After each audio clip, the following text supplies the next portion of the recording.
Hari ini kita akan belajar tentang kasus atau pages.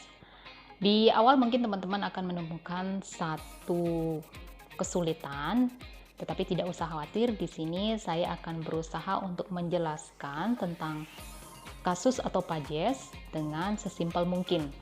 Jadi dengan harapan teman-teman di sini bisa mengikuti pembelajaran dan lebih paham apa itu pages atau kasus dalam bahasa Rusia.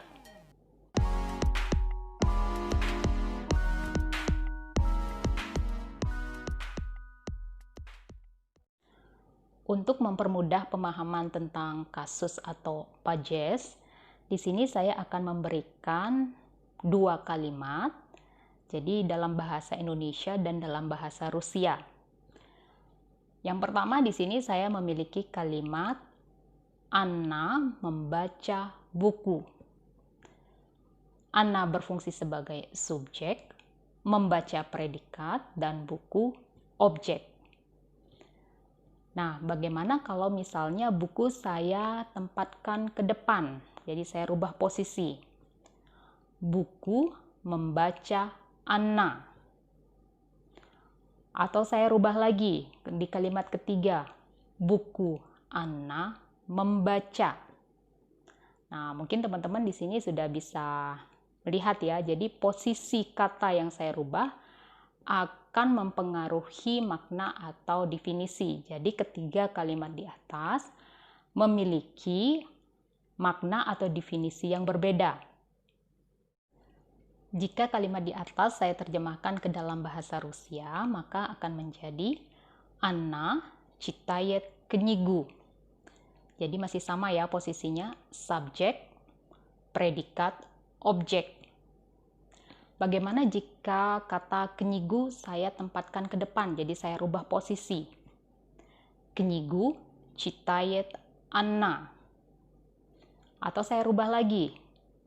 Anna knigu читает. Ketiga kalimat tersebut dalam bahasa Rusia memiliki arti atau makna yang sama. Kenapa? Karena dalam bahasa Rusia memiliki gramatika atau tata bahasa yang dinamakan kasus atau pages. Dalam bahasa Rusia ada 6 jenis kasus. Yang pertama ada kasus nominatif, yang kedua kasus genetif, yang ketiga kasus akusatif, yang keempat kasus datif, yang kelima kasus instrumental, dan yang keenam kasus preposisional. Jadi untuk di pembelajaran kali ini sebagai perkenalan saya akan membahas tentang kasus nominatif terlebih dahulu. Jadi mungkin teman-teman tidak akan begitu mengalami kesulitan untuk mempelajari kasus nominatif karena pada dasarnya kasus nominatif adalah bentuk dasar dari kata atau bentuk infinitif. Kasus nominatif akan menjawab pertanyaan keto, siapa, dan sto, apa. Jadi bisa dilihat ya di kalimat di atas, Anna читает книгу. Jadi kalau saya terapkan kata tanya keto di sana, jadi akan menjadi keto читает книгу. Jadi jawabannya Anna. Mungkin di antara teman-teman ada yang bertanya, bagaimana membedakan kasus nominatif dengan kasus yang lain? Untuk lebih memahami tentang kasus nominatif, di sini saya akan berikan dua contoh tambahan. Yang pertama ada kalimat stujen ijot. Stujen berdiri dalam kasus nominatif dan berfungsi sebagai subjek. Sedangkan ijot berfungsi sebagai predikat. Jadi bisa diamati ya kata stujen. Stujen adalah kata dasar atau bentuk infinitif. Dan dalam kalimat stujen ijot, kata stujen berfungsi sebagai subjek. Sedangkan contoh yang kedua, kniga upala. Jadi bisa diamati ya, kata kenyiga di sini juga kata dasar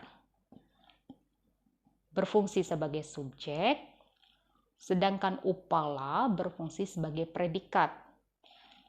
Jadi untuk kasus nominatif, teman-teman silakan fokus pada kata yang berfungsi sebagai subjek.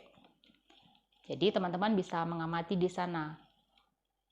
Kata yang berfungsi sebagai subjek akan berdiri pada kasus nominatif, dan jika teman-teman amati, semua kata-kata tersebut adalah bentuk dasar atau bentuk infinitif.